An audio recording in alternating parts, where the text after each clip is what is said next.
Rutherford model of atom.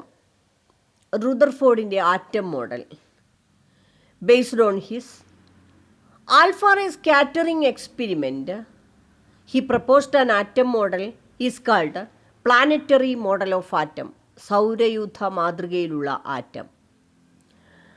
Then the important features or postulates of Rutherford's atom model are: first one, an atom consists of a very small central region is called nucleus. In the central region, all positive charges are concentrated. In addition to these positive charges, the whole mass or the entire mass of an atom is also concentrated inside the nucleus. The size of nucleus is very, very small as compared to size of atom. ഒന്നാമത്തെ postulate വളരെ important ആണ്. റുദർഫോർഡാണ് nucleus എന്നുള്ളൊരു കോൺസെപ്റ്റിലേക്ക് നമ്മളെ എത്തിച്ചത്. ആറ്റത്തിനകത്ത് വളരെ ചെറിയൊരു centre ഉണ്ട്. ആ സെൻറ്ററിനകത്താണ് എല്ലാ പോസിറ്റീവ് ചാർജുകളും കേന്ദ്രീകരിച്ചിരിക്കുന്നത്.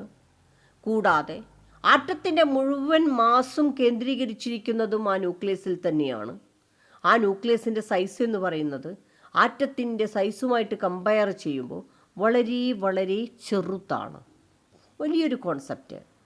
Second one, negatively charged electrons are revolved around the nucleus through various paths, or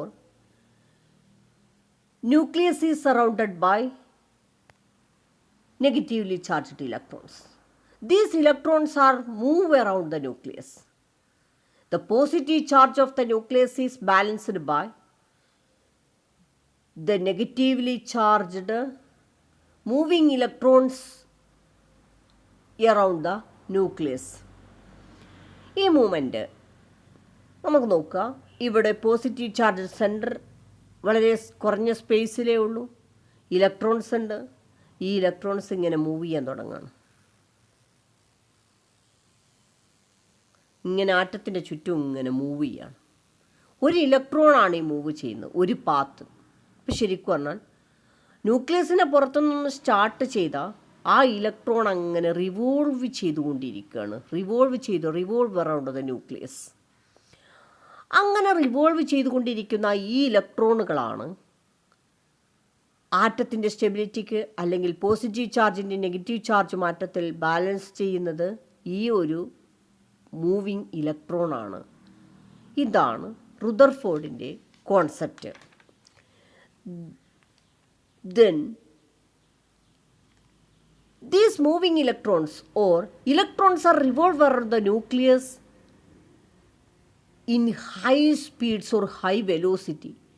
high സ്പീഡിൽ അല്ലെങ്കിൽ ഹൈ വെലോസിറ്റിയിലാണ് ഈ ഇലക്ട്രോൺസ് ന്യൂക്ലിയസിന് ചുറ്റും റിവോൾവ് ചെയ്തുകൊണ്ടിരിക്കുന്നത്. ഇതാണ് റുദർഫോർഡിൻ്റെ ആറ്റം മോഡൽ.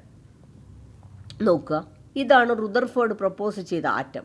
ഈ ഓറഞ്ചും ഗ്രീനിലും കാണുന്നത് പ്രോട്ടോണും ചാർജില്ലാത്ത ന്യൂട്രോണും. അത് സെൻട്രൽ എക്സിസ്റ്റ് ചെയ്യുന്നുണ്ട്. കണ്ടോ, സെൻട്രൽ ഇവിടെ എക്സിസ്റ്റ് ചെയ്യുന്നുണ്ട്. അതാണ് ഇവിടെ വലുതാക്കി കാണിച്ചിരിക്കുന്നത്. ഇലക്ട്രോൺസ് അങ്ങനെ റിവോൾവ് ചെയ്തുകൊണ്ടിരിക്കുകയാണ്. ഇങ്ങനെയാണ് ആറ്റം മോഡൽ. നെക്സ്റ്റ്, ഒരുപാട് വലിയ സംഭാവനകൾ തന്നിട്ടുള്ള ഒരു ആറ്റം മോഡലാണ് Rutherford atom model.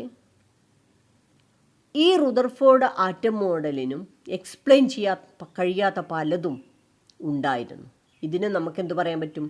Demerits of Rutherford's atom model. First demerit, it could not explain the stability of atom.